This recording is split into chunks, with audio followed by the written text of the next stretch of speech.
Hello and welcome to this video talking about the 97XX class condensing pannier tank.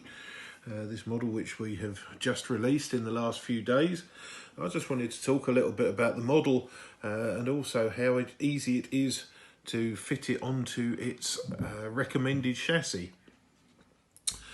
So, as it comes, it is a single piece. There is no sticking, no gluing, no drilling, nothing to be done on that. This is as it will come from the packaging.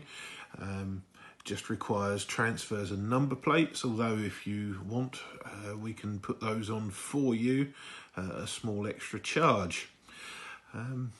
It's an interesting prototype.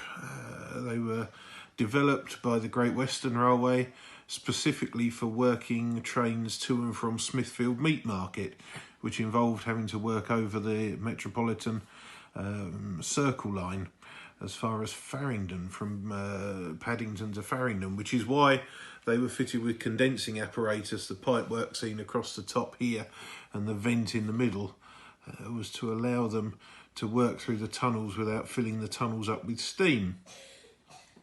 So this is our new little model. As I say, that's how it comes straight out of the packaging. We provide them in plain black with the buffer beams painted, pipework, buffers, and the brasswork is all painted. The donor chassis for this kit is a standard Hornby 060 tank. At the moment, I picked up the other day very cheaply the North British Railway J83 class from Hornby, which uses this chassis, but you'll also find the Hornby Ginty. I believe there was a pannier tank that they did which had this chassis. Thomas the Tank Engine has this chassis, and the J52 is another model which Hornby have produced.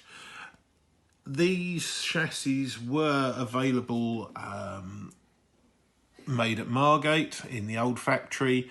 They're also available with the new, made in the new Chinese factory, the new China factory. Personally, I think the Chinese made ones are probably slightly better runners, but the Margate ones run very nicely, just they need a bit more running in and a bit of TLC.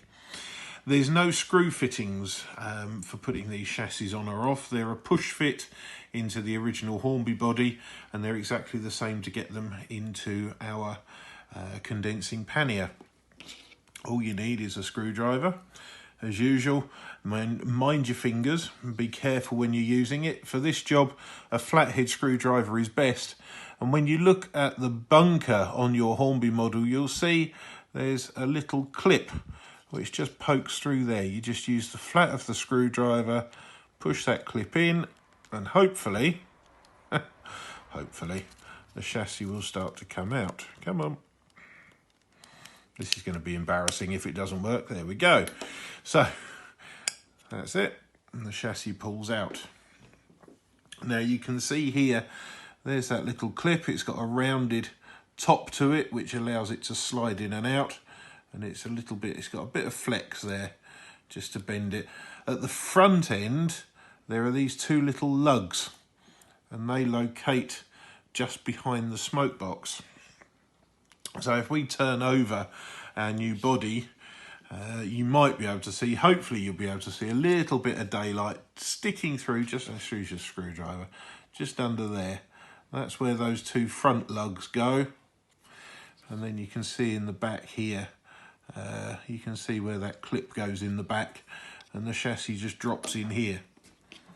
So it is literally as simple as clipping it in at the front, a little bit of a wiggle just to make sure it fits, and there we have it.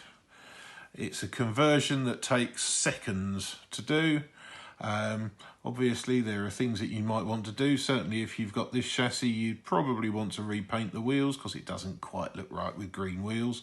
But apart from that, it's a very, very straightforward job.